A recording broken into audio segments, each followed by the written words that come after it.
Magandang umaga po sa ating Senior Deputy Speaker, sa ating mga co-chair, sa ating mga colleagues at ang may inimbitahan nating mga resource speakers ngayong umaga at sa taong bayan na nakikinig po sa aking tinig ngayon.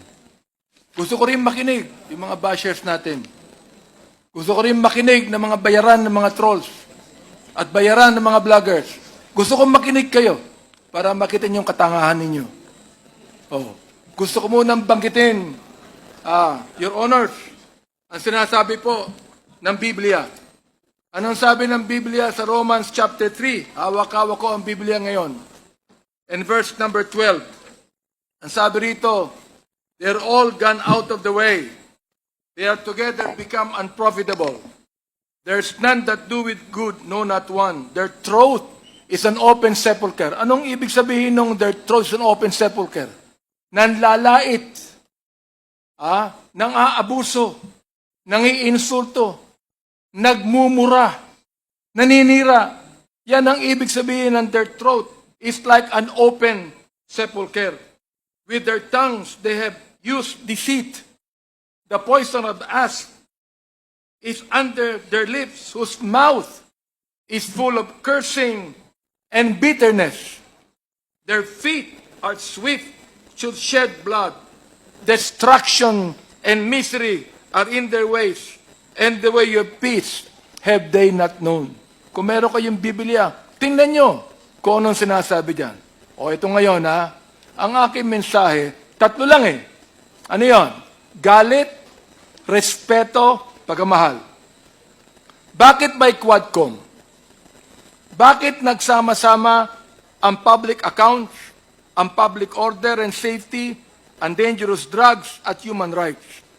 Sapagkat pare-pareho ang mga taong pinapatawag namin to shed light on what is happening to our country. Ang proliferation ng illegal pogo sa ating bansa dahilan sa pagdagsa ng mga Chinese na mahigit kumulang na 300,000. Ang tanong ay ganito, sino ang nagbigay ng birth certificate sa kanila na naniniwala kaming fraudulently acquired? Paano sila nakakuha ng passport? Paano sila nakabili ng large tract of land samantalang marami tayong mga kababayan na wala man lang maliit na lupa na pagtatayuan ng kanilang bahay? Fraudulently acquired lands through bogus corporations. Sinabi ng dating leader ng past administration na ginawa niya ang nagawa niya sapagkat, as I quote, I love this country. Billions of pogo money exchanged hands between these Chinese and some high public officials in the past administration. Pagmamahal ba sa bayan ito? Or tulad ng sinabi ng Biblia, the love of money is the root of all evil. Pagmamahal ba sa bayan? If you allowed the hundreds of thousands of Chinese to come here who do not even love this country? Pagmamahal ba sa bayan na ilagay mo sa bingit ng alanganin ng ekonomiya ng bansa? Aber, gumanda ba ang bansa natin? Nabawasan ba ang korupsyon? Ang PNP na dapat magbigay ng proteksyon sa ating mamamayan ay naging kanlungan ng mga drug syndicates. Bakit? Pera. Kinakampihan natin ng war on drugs. Kinakampihan natin yan. Pero bakit kinakailangan may mamatay o pinatay ng mga 30,000 na tao na ang karamihan niyan ay mistaken identity, na ang iba ay mga bata? Ang sabi ng isang senador na nakaupo na dating PNP Director General, collateral damage. Collateral damage lang ba ang pagpatay? Yan ang gusto kong sagutin ng senador na yan. Collateral damage lang ba ang pagpatay kay Kian de los Santos? Collateral damage lang ba ang pagpatay sa isang 3 taong gulang sa Cebu? Collateral damage na ba ang pagpatay sa isang 9 na taong gulang na bata doon sa Caloocan? Collateral damage? Ang pagpatay sa isang pinagtanungan lang kung nasaan si Pilo, hindi sa sinabi niya, hindi ko alam, pinatay yung pinagtanungan. Samantalang si Pilo ay buhay pa at naglalako ng drugs. Collateral damage ba ang pagpatay sa isang driver ng tricycle driver? Na nagsakay ng drug pusher?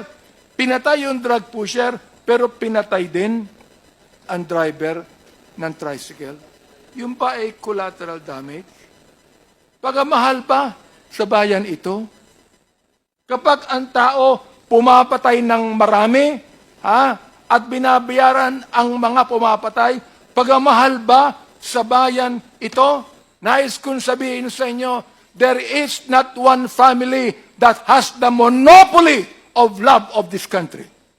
There are almost 120 million Filipinos, and most of these Filipinos love their country. Ayaw natin na mayroon lang isang pamilya na magsasabi na sila ang nagmamahal sa bansang ito. Galit tayo. Bakit may Quadcom? Galit tayo sa masama na tinutulak ang bansa sa kasamaan. Bakit may Quadcom? Galit tayo sa Pogo o anumang sugal na lalong nagpapahirap sa ating bayan at nagpapayaman sa iilan. Galit tayo sa droga na pumapatay sa maraming ating kabataan. Galit tayo sa mga human rights violators. Ito man ay agents ng pamahalaan o NPAs o terorista o mga kriminal na naghahasik ng kaguluhan sa ating mahal na bayan. Hindi po tayo terorista. Ano po? Hindi tayo terorista. Hindi tayo komunista. Hindi tayo diktatorya. Tayo ay demokrasya na nagmamahal sa isang malayang bansa.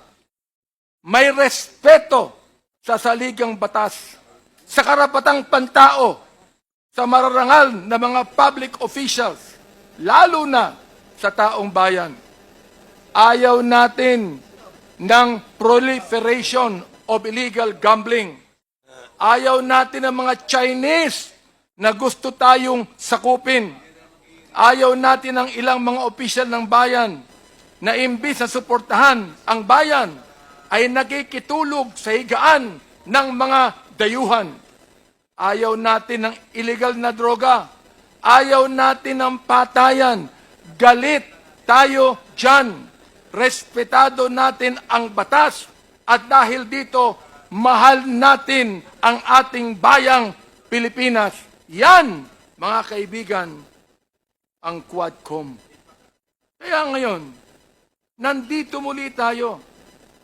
Tuloy po ang ating trabaho because we realize the gravity of the task before us. As a result of our hearings, we have already proposed legislation that will address the issues we have unearthed as we dug into the house and wife of extrajudicial killings. Pero hindi pa po natatapos sa pag-propose ng batas. As mentioned by our co-chair, Representative Barbers, we will also recommend the prosecution of those behind these monstrous killings. It is my hope, my prayer, that these recommendations are followed through so that justice is served for the families of the victims of the EJ case.